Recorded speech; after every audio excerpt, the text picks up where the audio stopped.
बिस्मिल्लाहिर्रहमानिर्रहीम। अस्सलाम वालेकुम। मैं हूं मोहम्मद उस्मान और आप देख रहे हैं प्रोग्राम हरफराज और मकबूल जान के साथ। नाज़रीन, स्पीकर पंजाब असम्बली चौधरी परवेज़ इलाही साहब के एक इंटरव्यू ने तहलका मचा रखा है और पाकिस्तान की मौजूदा सियासी सूरत हाल में एक नई बहस शुरू कर दी है कि हुकूमत के अहम इत्तेहादी होने के बावजूद जिस तरीके से उन्होंने हुकूमती कारकर्दगी का पोस्टमार्टम किया और आज फिर अभी थोड़ी देर पहले आपने उस बयान की उन्होंने तस्दीक भी की और कहा कि मैं कल के इंटरव्यू पे कायम भी हूँ। अभी थोड़ी देर पहले मुजीरबान शामी साहब के साथ वो गुफ्तगू कर रहे थे। परवेज़ इलाही साहब का ये बयान क्या ज़ाहिर कर रहा है, किस तरीके से जो है वो अब लाइनअप होती हुई नज़र आ रही है। और दूसरी तरफ इमरान खान साहब ने आज जिस तरीके से सवात के अंदर ख़िताब किया और इलेक्शन कमीशन के मना करने के बावजूद वो वहाँ पे गए, कानून की हुक्मरानी की इमरान खान साहब ने हमेशा बात की है और आज उन्होंने खुल्लम खुला जलसे में बल्ले को वोट देने का जो है वो अपील भी की बतौर वज़ीर आज़म। इलेक्शन कमीशन आपको अब इस बात को किस तरीके से लेगा, एक नई बहस है। और एक और बहस जारी है कि अगर अपोजिशन की तहरीक अदम एतमाद कामयाब हो जाती है तो फिर क्या कोई नया आइनी बहरान जन्म ले सकता है। किन किन खदशात का इजहार किया जा रहा है, आज उस पर करेंगे बात। और साथ ही शहबाज शरीफ साहब ने आज बहुत अहम इंटरव्यू दिया और जिसके अंदर उन्होंने कहा कि माइनस PTI आइंदा 5 साल के लिए कौमी हुकूमत कायम की जाए जो दिन रात मुल्क के लिए काम करे। इनका ये बयान किस तरह अहमियत का हामिल है, रूस और यूक्रेन तनाज़े का भी जिक्र करेंगे। बढ़ते हैं अपने पहले मौजू की जानिब। जी और रिया साहब, नैपी से हैप्पी तक का सफ़र जो है ये कैसा सफ़र है और परवेज़ इलाही साहब के जो ये गुफ्तगू है इसको आप किस तरीके से देख रहे हैं। अभी थोड़ी देर पहले उन्होंने अपनी इस गुफ्तगू पर स्टैंड रहने का ऐलान भी किया है, लेकिन साथ उन्होंने ये कहा कि हमने अभी तक फ़ैसला नहीं किया कि हम हुकूमत में हैं या अपोजिशन का साथ देंगे, ये फैसले के लिए मुशावरत जारी है। परवेज़ इलाही साहब के इस इंटरव्यू ने ख़तरे की घंटी बजाई है कि नहीं बजाई, आपका क्या तज्ज़िया? देखिए, परवेज़ इलाही साहब से एक गुज़श्ता तकरीबन 50 साल का उस ख़ानदान से ताल्लुक़ है। तो शुजात साहब के वालिद साहब जिस वक्त वहाँ पर होते थे तो हम अज़ीमदार कॉलेज गुजरात के सदर हुआ करते थे। वहाँ उनकी महफ़िलों से एक लुत्फ़अंदोज़ होते थे। फिर वो चले गए और वो कोलू में वहाँ पर भुट्टो साहब ने उनको कैद कर लिया। उसके बाद भी ताल्लुक़ रहा, इन लोगों से भी ताल्लुक़ रहा है। चौधरी ख़ानदान को अगर आप ये समझें कि वो ये जो चीज़ें हैं ये किसी सीरियस इंडिकेशन की तरफ होती हैं, ये बेसिकली उनकी सारी गुफ्तगू जो है कि अब तक आप ले लें उनमें सीरियस आप क्या है। उन्होंने एक बेसिकली तबसरा किया है, ये नहीं बताया कि वो कहाँ हैं खड़े, और वो नहीं बताएंगे कभी तक। पहली बात तो उन्होंने कहा ना 100% टिल्ट है हमारा अपोजिशन की जानिब। ये तो उन्होंने कहा है कि 100% टिल्ट है। नहीं, लोग सबका अपने समेत टिल्ट बिल्कुल जरूर है। फैसला क्यों नहीं होता है? फैसला 2 वजूहात हैं फैसले की 2 वजूहात हैं। एक तो ये है कि चौधरी शुजात साहब की किताब अगर आप उठा लें और किताब के अंदर उन्होंने कहा है कि नून लीग ने 9 दफ़ा हमसे बेवफाई की और हम बार बार उसके डसे। एक तो ये, फिर यही फिक्रा उन्होंने इमरान खान की मुलाकात के दौरान कहा। आज जो इमरान खान साहब का फिक्रा परवेज़ खटक ने कहा है कि अगर आपको नून लीग वज़ारत आला देती है तो आप ले लें, उसकी तरदीद आ गई। इसका मतलब ये है, उसका मतलब ये है कि नहीं, परवेज़ खटक का जो बयान, चलो मैं स्टेट ऑफ कन्फ्यूजन चल रही है ना इस वक्त। मसला सुन से लेना, मसला यह है कि तरदीदों पे हाइयाँ और तरदीदें कुछ क्लियर हो रहा। उसकी एक वजह यह है, आप क्या समझते हैं कि परवेज़ इलाही को शहबाज शरीफ साहब जो हैं वो वज़ारत आला दे देंगे और परवेज़ इलाही साहब ले लेंगे इस 1.5 साल के अंदर, या शहबाज शरीफ ऊपर चले जाएंगे? ये ऐसा एक, देखिए परवेज़ इलाही साहब की पुरानी काफिली की सियासत उठा लें, अगर PTI की सपोर्ट मौजूद ना होती, मैं गुजरात का रहने वाला हूँ, चकवाल की सीट्स हैं, बाकी सीट्स हैं, अगर उस वक्त सूरत जिस तरह के स्ट्रॉन्ग कैंडिडेट नून लीग के थे उस वक्त, तो उस वक्त ये 7-8 सीटें निकालना मुश्किल था। ये सब जानते हैं, खुद परवेज़ इलाही साहब भी जानते हैं। आप क्या समझते हैं कि अगले इलेक्शन के अंदर नून लीग इनको सपोर्ट करेगी या ये नून लीग को सपोर्ट करेंगे? सिनेरियोज देखें ना, फैसले असल मसला यह है, एक तो है फैसला जो आपने कर दिया कि इमरान खान का नो कॉन्फिडेंस मूव करना है, ये बड़ा इंपॉर्टेंट आपने कर दिया, जज्बाती सूरत हाल में आ गए, सब कुछ आ गए। उसके बाद क्या होना है, उसके बाद किस तरह की सूरत हाल है, क्या वो अगला साल गुजारना और कैसे गुजारना है और किसने गुजारना है? क्या परवेज़ इलाही साहब वज़ीर आज उन्होंने इश्तिहार भी अपना शहर में इश्तिहार भी लगा दिए, वो कहते हैं कि हमें साहब कहते हैं कि हम मान। अब परवेज़ इलाही की मौजूदगी में इलेक्शन से पहले का 1.5 साल पीपल्स पार्टी के लिए भी खतरनाक है और नून लीग के लिए भी खतरनाक है, क्योंकि परवेज़ इलाही और कुछ हो ना हो, पब्लिक पॉलिटिक्स ना हो, ड्राइंग रूम पॉलिटिक्स के परवेज़ इलाही खानदान माहिर खानदान है। آپ سوچ نہیں سکتے کہ جب تک جو ظہور اللہ زندہ تھے اس گھر کے ارد گرد سیاست طواف کیا کرتی تھی. کون تھا جس گھر کے اندر آ کے رہیں بیٹھتا تھا اور وہ موومنٹس نہیں چلتی تھی, خواہ وہ 77 کی موومنٹ ہو, خواہ اس کے بعد کی موومنٹ ہو, اس سے پہلے 73 میں جو موومنٹ سے چلی تھی ختم نبوت کی موومنٹ, ساری یہاں چلا کرتی تھی, اسی گھر کے ارد گرد چلا کرتی تھی.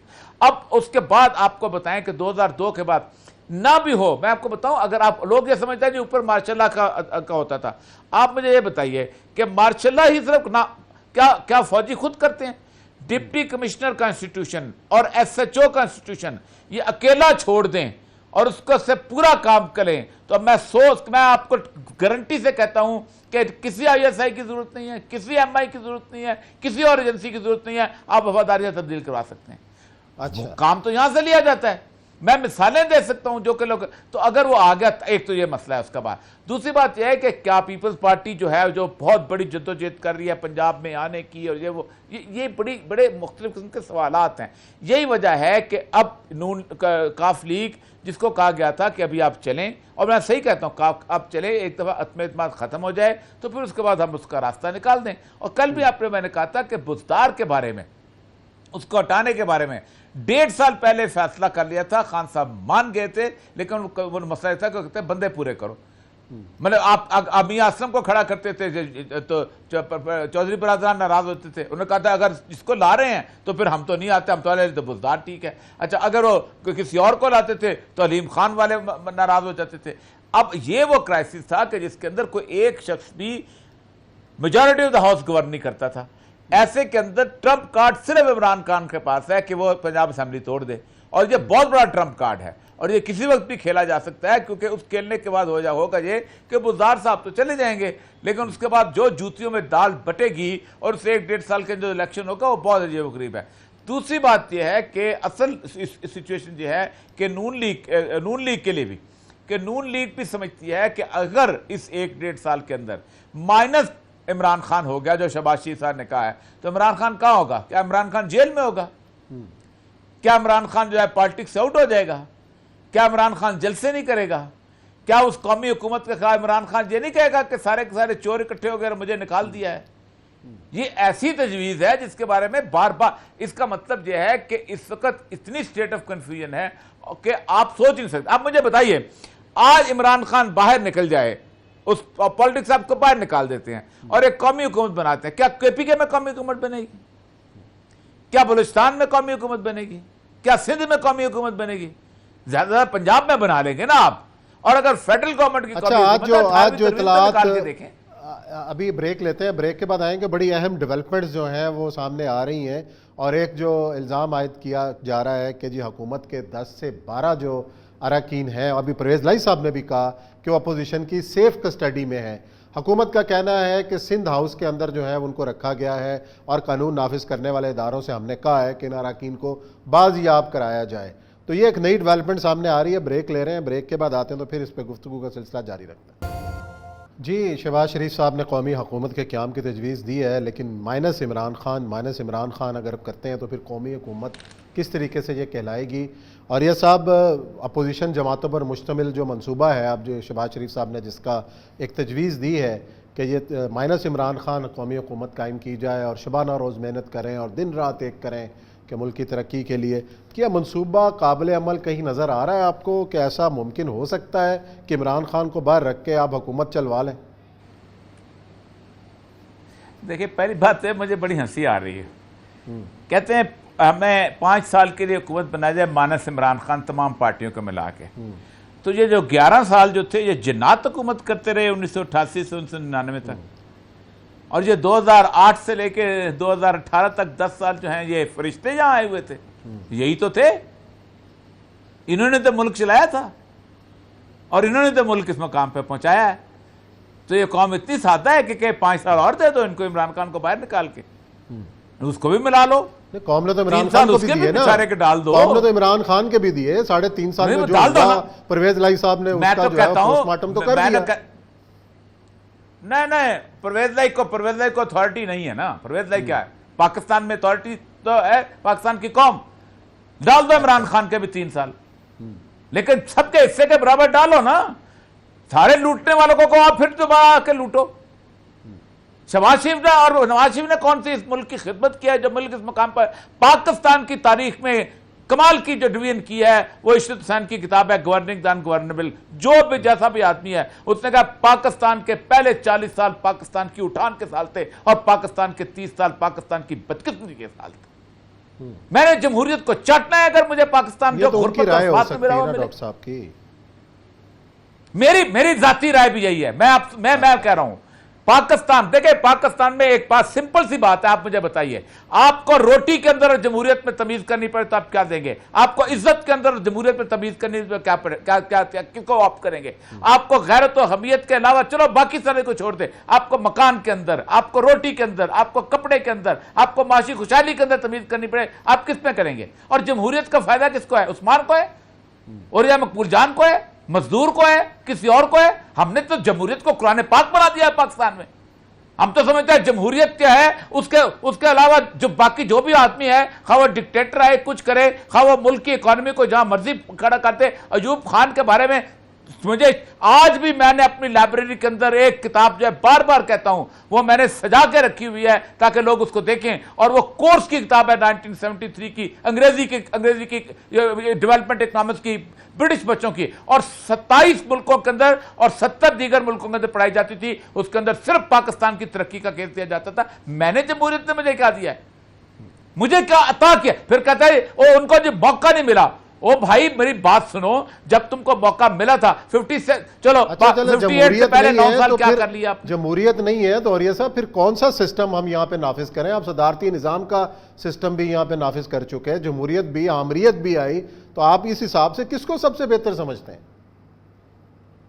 पहली बात तो यह है कि पाकिस्तान में एक घंटे के लिए भी सदारती निजाम नहीं आया। आप डिक्टेटर को सदारती निजाम कहते हैं, आप कहते हैं मार्शल सदारती निजाम वो होता है जो इलेक्ट करके लेके आए। आपने सोच के जो अंग्रेज ने अलग बे कॉपी करके आपको दे दिया, आपने कहा बिल्कुल ठीक है। अंग्रेज ने कहा ये सूपे हैं 4, हमने कहा सूपे हैं, लड़ो, आपस में लड़ते रहे। या आप सोचें कि जब मैं कोयटा में इस वक्त बैठा हूं, कोयटा के अंदर अंग्रेज ने एक लाइन खींची, आप इस कोयटा की शहरों के अंदर बलोच पश्तून ने अपने आप को कत्लो गारत किया, इधर 5 वो मरे होते थे, इधर वो मरे होते थे, अंग्रेज लाइन खींच किया हुआ था, आपस में लड़ते रहे। ये जो कराची का मसला है, सिंध सरायके का मसला है, वहां का ये मसले कौन पैदा, हमने ये तक नहीं सोचा कि अच्छा। और ये सब मसला ये है, अभी जो मसला ये है कि अभी जो बात हो रही है कि अगर अपोजिशन जमातों की तहरीक अदम एतमाद कामयाब हो जाती है तो बहुत सारे लोग ये राय देते हुए नज़र आ रहे हैं कि पाकिस्तान एक आइनी बहरान के जानिब बढ़ रहा है। अगर कामयाब हो जाती है उसके बाद का सिस्टम क्या होगा, किस तरीके से नया कायदे अमान आएगा, तो इसके ऊपर अभी कन्फ्यूजन ही कन्फ्यूजन है कि अगर कौमी असम्बली टूट जाती है और बाकी असम्बलियाँ आप काम करती रहती हैं तो नए इंतखाबात का मेकनिज़म क्या होगा। तो ये एक नई बहस है जिसका जवाब जो है वो हमें तलाश करना है, रास्ता क्या है, और बहुत सारे तज्ज़ियाकार भी इस पर बात कर रहे हैं। इसके ऊपर जो है, इस पॉइंट के ऊपर क्या कहेंगे आप? उस्मान साहब 15 दिन पहले के मेरे प्रोग्राम उठा लें, कम से कम 6 दफ़ा मैंने ये कहा है, आप मुझे बताएं कि इसके बाद क्या होगा। पहली बात तो यह है कि आपने इमरान खान साहब को निकाल दिया, ठीक है, वो चला गया। उसके बाद आपने कोई मुद्दत नहीं लिखी हुई कि कब जो है प्रेसिडेंट बुलाएगा इजलास, एक तो ये है। फिर वो रिक्विजिशन होगा इजलास, उस रिक्विजिशन में अगर मेजॉरिटी ऑफ द हाउस कोई बंदा डिक्लेयर नहीं करता तो क्या होगा। अब मैं आर्टिकल 94 पढ़ लेता हूं। यहां पर the president may ask the prime minister to continue hold the office till his successor enters upon the office of the prime minister। जब तक नया वजीर आज़म मुंतखब नहीं होता, प्रेसिडेंट कहता है कि तुम जारी रखो काम। अब आप मुंतखब अच्छा। और ये सब हमें मुमताज़ कानूनदान हामिद खान साहब ने ज्वाइन किया है, उनसे राय लेते हैं कि अगर ये ऐसा कोई बहरान जन्म लेता है तो किस तरीके से कौम निकलेगी, क्या तरीक़ाकार है। अस्सलाम वालेकुम हामिद खान साहब। खान साहब, इन खदशात का जो इजहार किया जा रहा है कि अगर अदम एतमाद कामयाब हो जाती है, खान साहब रुखसत हो जाते हैं तो नेशनल असम्बली टूट जाएगी, बाकी असम्बलियाँ काम करती रहेंगी, और बाकी जो अभी तक कन्फ्यूजन है इसके बारे में क्या राय है, किस तरीके से कानूनी रास्ता निकाला जाएगा? नहीं, लेकिन अगर पास भी हो जाता है नो कॉन्फिडेंस मोशन तो उससे असेंबली तो डिसॉल्व नहीं होगी। नहीं, नेशनल असेंबली नहीं होगी, नहीं होती। हाँ, डिसॉल्व तो नहीं होगी, वो नया इलेक्ट कर लेगी। हेलो, हाँ जी जी हामिद खान साहब जारी रखिएगा।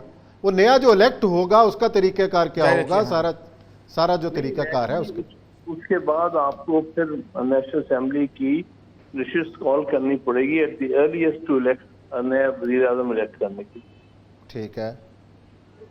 और जो फ्लोर क्रॉसिंग करेंगे, जो दूसरी तरफ वोट देंगे, उनकी हैसियत क्या रह जाएगी उसके बाद? एक दफ़ा तो उन्होंने दे दिया, इसके ऊपर जो हुकूमत भी कह रही है कि ये पहली तो बात ये है कि वोट नहीं डाल सकते, अगर वोट डाला तो नाअहल हो जाएंगे, उनका क्या स्टेटस होगा? लेकिन नाअहल एकदम तो नहीं हो जाएंगे ना, वो तरह से एक प्रोसीजर दिया हुआ है, वो सारा जो है उस पर अमल दरामद करना पड़ेगा।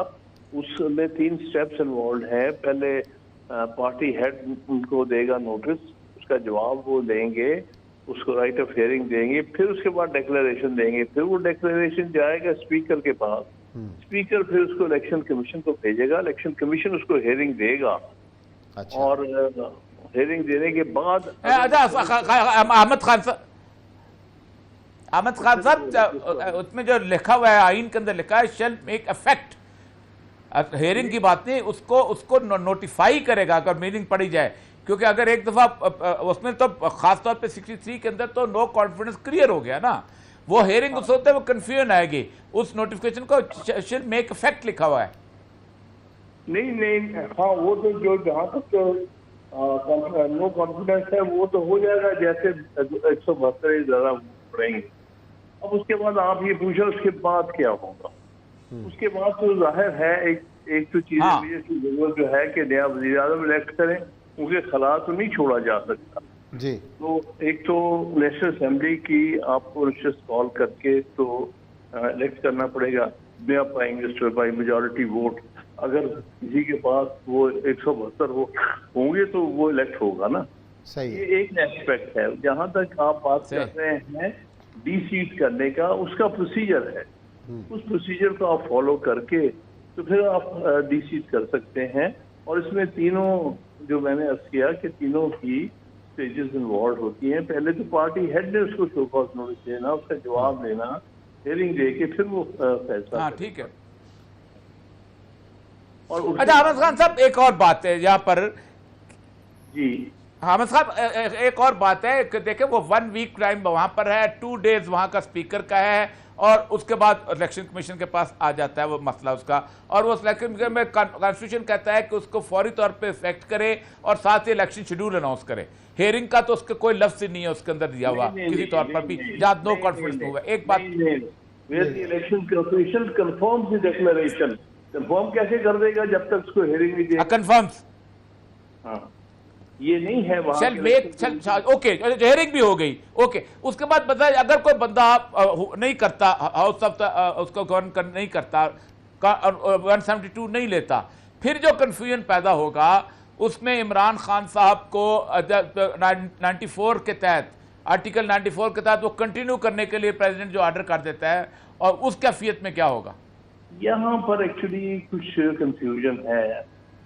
आमतौर पे तो यही लॉ है कि जब तक नया इलेक्ट नहीं होता, जो प्रीवियस प्राइम मिनिस्टर है उसको कंटिन्यू करने का सदर कह सकता है। लेकिन अभी तक ये क्लियर नहीं है कि वो प्राइम मिनिस्टर भी कंटिन्यू कर सकता है जिसके खिलाफ वोट ऑफ नो कॉन्फिडेंस पास हो चुका हो। यहाँ कंफ्यूजन है। इसमें ये कॉन्स्टिट्यूशनल क्राइसिस आ सकता है इस वजह से कि इसमें जो खला है उसको कौन पुर करेगा। क्या सदर उतना अच्छा एग्जेक्टिव पावर एक्सरसाइज कर सकता है कि नहीं? एक इंडिया में ये सिलसिला हुआ था, उसमें बहरहाल इंडियन सुप्रीम कोर्ट ने कहा कि नहीं, प्रेसिडेंट जो है एग्जेक्टिव पावर इस्तेमाल नहीं कर सकता। अब यहाँ पर आज तक पाकिस्तान में क्योंकि ये सिचुएशन पैदा नहीं हुई तो कोई इस किस्म का प्रेसिडेंट नहीं है। नेचुरली वो अगर सिचुएशन आ जाती है तो फिर ये कोर्ट्स को कुछ ना कुछ इस पर अपना वर्डिक्ट देना पड़ेगा कि ये गैप के दौरान क्या होगा। ये एक इशू है। अच्छा, उसके बाद एक और क्राइसिस जो है आता है कि अगर लोग कोई बंदा भी गवर्न नहीं करता मेजॉरिटी ऑफ द हाउस तो असेंबली टूट जाती है। अब वो असेंबली के जो इलेक्शंस होंगे वो चारों असेंबलियों के टूट नहीं जाती सर, क्या है कि फिर वो तोड़ सकता 58(2)A के तहत तोड़ेगा ना, टूट गए। اچھا ٹوٹ گئی سر، پریزیڈنٹ نے کوئی بندہ وزیر اعظم نہیں بن سکتا، ٹوٹ گئی، توڑ دی گئی اسمبلی، ٹوٹ گئی.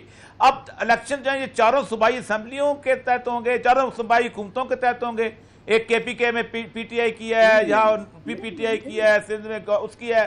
پھر کیسے ہوگا قومی اسمبلی کے الیکشن؟ ہاں صرف نیشنل اسمبلی کی حد تک ٹوٹے گی. اگر پریزیڈنٹ اس کو توڑ دیتا ہے اس کے الیکشن ہو. باقی جو اسمبلیز ہیں وہ اپنی ٹرم پوری کر سکتی ہیں. اس کا نہیں باقی اسمبلی اپنی ٹرم پوری کریں گی، قومی اسمبلی کا نہیں. احمد خان صاحب کیا اس انٹرم گورنمنٹ آئے گی یا یہی گورنمنٹس کنٹینیو کریں گی؟ یہ تو کوئی کانسٹیٹیوشن میں کوئی چیز موجود نہیں اس پہ. انٹرم گورنمنٹ تو آئے گی. نیشنل اسمبلی اگر ٹوٹ جاتی ہے تو آپ کو کیئر ٹیکر گورنمنٹ بنانی پڑے گی. اور کیئر ٹیکر گورنمنٹ صوبے میں سر، صوبوں میں انٹرم تو نہیں آئے گی نا. صوبوں میں سر، صوبوں میں نہیں آئے گی تو ان کے تحت انتظامیہ چلے گی نا، چلنی چاہیے صوبوں میں حکومتیں. اوریا صاحب کا کہنے کا مطلب یہ ہے کہ صوبوں میں پھر پارٹیز کی حکومت الیکشن کروائیں گی. نہیں پارٹیز کی نہیں، وہ نیچرلی وہاں کا چیف منسٹر پارٹی کا وہ جو ظاہر اگر سندھ میں پیپلز پارٹی کی حکومت ہے تو پیپلز پارٹی کی حکومت الیکشن کرائے گی. کے پی میں پی ٹی آئی کی حکومت ہے تو پی ٹی آئی کی حکومت الیکشن کرائے گی. یا بلوچستان میں باب کی حکومت ہے تو وہ کرائے گی، اور یا بزدار صاحب کی کرائے گی. یہ کہنا چاہ رہے ہیں الیکشن کمیشن الیکشن کراتا ہے، وہ پارٹی نہیں کراتی. وہ تو جب وہ اسمبلی ڈیزالو ہو جاتی ہے تو انٹرم گورنمنٹ آ جاتی ہے اور پھر الیکشن کمیشن کراتا ہے. وہ آپ کیسے کہتے ہیں کہ فیلڈ پارٹی الیکشن؟ ظاہر ہے اس کے انڈر ساتھ حکومت تو اس کی ہوگی نا. جس طریقے سے الزامات لگائے جاتے ہیں حکومت ختم ہو جائے گی. The moment it is dissolved حکومت ختم ہو جائے گی. نہیں سر، صوبوں میں صوبوں کی بات ہو رہی ہے، صوبوں کی بات ہو رہی ہے. صوبوں میں بھی یہی پروسیس ہے، وہاں بھی انٹرم نہیں. لیکن اسمبلی تو ختم نہیں ہوئی نا صوبوں کی. خان صاحب ایک میرا سوال سر، میرا سوال سن لیں. اسمبلیاں ختم نہیں ہوئی، حکومت 1.5 سال مدت پوری کرنا چاہے گی. بات سن لیا کریں پوری، اس کے بعد پوچھا. ہاں بتائیں. ہیلو جی جاری رکھیں بات. جی ہاں اب آپ کا کیا سوال ہے ایگزیکٹلی سوال یہ ہے کہ قومی اسمبلی چلے گئی، قومی اسمبلی کے الیکشنز ہونے ہیں، تو کیا صوبوں میں تو انٹرم گورنمنٹ نہیں بن سکتی؟ انہوں نے تو 1.5 سال پورا کرنا ہے. تو کیا صوبائی حکومت کی موجودگی میں الیکشنز ہوں گے؟ چاروں صوبائی حکومتوں کی موجودگی میں ہو سکتے ہیں. انڈیا میں آپ دیکھتے نہیں ایسے ہی ہو رہا ہے.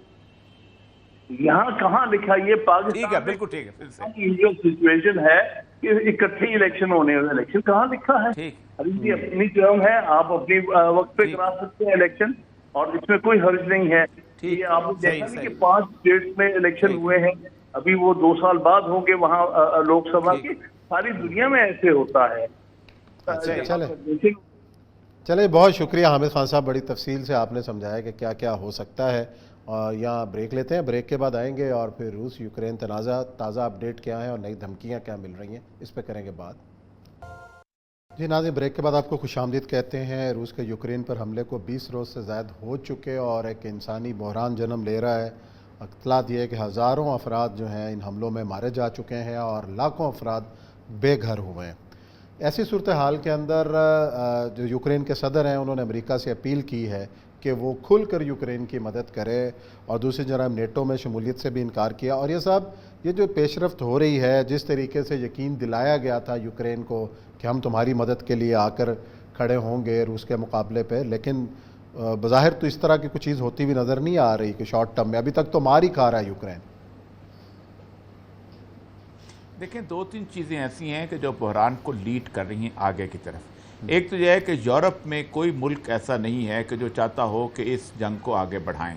اس کی 2 وجوہات یہ ہیں. ایک تو یہ ہے کہ ان کا سارا انحصار تیل کا اور بجلی کا وہ ہے روس کے اوپر، گیس کا روس کے اوپر، وہ نہیں چاہتے. صرف ایک انگلینڈ ایسا ملک ہے کہ جس کے اپنے بھی تیل کے ریزروائر اس طرح کے ہیں اور دور بھی ہے، اور امریکہ کے ساتھ اس کی قربت بھی اس کی طرف سے ہے، اپنا اٹلانٹک کی طرف سے ہے. وہ چاہتا ہے کہ कि ये जंग चलती रहे, इसीलिए सबसे ज़्यादा मसला भी उसकी तरफ हुआ है। रूस तो अब आज मैं पढ़ रहा था कि रूस बजाते खुद जो उसका डेट का है उसकी किस्तें पे करता है, आपको अंदाज़ा नहीं। आज उसके डिफ़ॉल्ट करने के लिए उसके लिए समरी मूव हुई है वर्ल्ड बैंक और IMF के अंदर कि उसका हम डिफ़ॉल्ट कर दिया जाए। रूस ने चीन की तरफ देखने की कोशिश की है कि चीन उसके अंदर इंटरवीन करे, लेकिन पता नहीं कब आएगा, लेकिन आने की सूरत हाल है। अमेरिका ने कहा है कि 3 मुल्क ऐसे हैं कि जो आगे बढ़ सकते हैं और उनको हम आगे लेके आएंगे। एक है हंगरी, दूसरा पोलैंड और तीसरा तुर्की। हंगरी और पोलैंड वो 2 मुल्क हैं जो कभी एक ज़माने में रूस के हिस्सा होते थे, लेकिन उनको आगे लाया गया है। और पोलैंड के महाज के ऊपर इस वक्त सारी की सारी एड जमा है और पोलैंड के रास्ते से ही वो होते हुए बेलारूस के और पोलैंड के ज़माने बॉर्डर से पट्टी से आती हैं। रूस जो है इसने घेरा डाल लिया हुआ है। आज भी आप देखें, हम तो नहीं बात करते, लेकिन CNN हो, BBC हो, अल जज़ीरा हो, DW हो, आप वहाँ पर 24 घंटे वॉर की बात हो रही है, कोई और बात होती नहीं। इंसान तो मर रहे हैं। हम अपने कुएं के मेंढक लोग हैं ना। हमने तो इराक की बात नहीं की, हमने कभी इस तरह शाम की बात नहीं की, हमने इस तरह कभी यमन की बात नहीं की, हमने कभी पड़ोस में अफगानिस्तान की बात नहीं की। लेकिन आप देखें कि हमें वो करनी चाहिए थी। उन्होंने अफगानिस्तान की, इराक की कभी बात नहीं की, यमन की। वहाँ 24 आवर्स किस्म की जिसे कहते हैं ना खबरों में, और कुछ नहीं दिखाई देता। यहाँ पर क्राइसिस है, आंसुओं से रो रही होती हैं उनकी कॉम्पेयर्स भी, और आंसुओं से रो रहे होते हैं उनके तजियाकार भी, और कहते हैं ये क्या हो रहा है, ये लोग किस तरफ जा रहे हैं। मतलब सबसे बड़ी बात यह है कि ये पहली दफ़ा हुआ है जो अमेरिका समझता है, और वो उनके तबसराकार ये लिख रहे हैं कि रिजिलियंस बहुत आ गई है। उन्होंने, यूक्रेनियों ने कहा मर जाएंगे, हम छोड़ेंगे नहीं अपने आप को। तो वो कहते ये हैं, बल्कि किसी ने कंपेयर किया हुआ था कि अफगानिस्तान में जब हमने फ़ौज तैयार की थी 3 लाख, उससे तो ये यूक्रेनी बेहतर निकला है कि वो तो एक दिन में सरेंडर कर गए थे, ये तो यूक्रेनी खड़े हो गए हुए हैं। इसका मतलब यह है कि वॉर को कोई बंदा एनलार्ज करना चाहता है, इन दोनों को बिठा सकता है। रूस के मुतालबे क्या है 2, एक तो यह है कि एक हमें तसल्ली दो कि यूक्रेन नाटो में शामिल नहीं होगा, और दूसरा उसके जो आज़ाद रियासतें हैं उनको वो तस्लीम करेगा, क्रीमिया और उसका जो ईस्टर्न साइड का जो उसका वो है। असल मसला यह है 70% जो है वो यूक्रेनियन है, 30% के करीब जो है वो है रशियन स्पीकिंग। वो रशियन स्पीकिंग जो है वो मुकम्मल तौर पर वही इसका मामले की खराबी थी। क्राइसिस बिल्टअप होता जा रहा है। UNHCR रोज़ रिक्वेस्ट कर रहा है पैसे भेजो, यहाँ मैं दूंगा। 3 साल के लिए इमिग्रेशन दे दी गई है। UK जो है ब्रेक्सिट देखते हैं, और ये सब रोज़ अपडेट आ रहे हैं। अल्लाह करे कि ये जंग भी जो है वो अमन की सूरत के अंदर इनका बहाल हो और यूक्रेनी अवाम के लिए भी सुख का सांस मिले। इसी नोट के साथ प्रोग्राम ख़त्म करते हैं। कल फिर मुलाकात करेंगे नए अपडेट्स के साथ। अपना बहुत ख्याल रखिएगा। अल्लाह हाफ़िज़।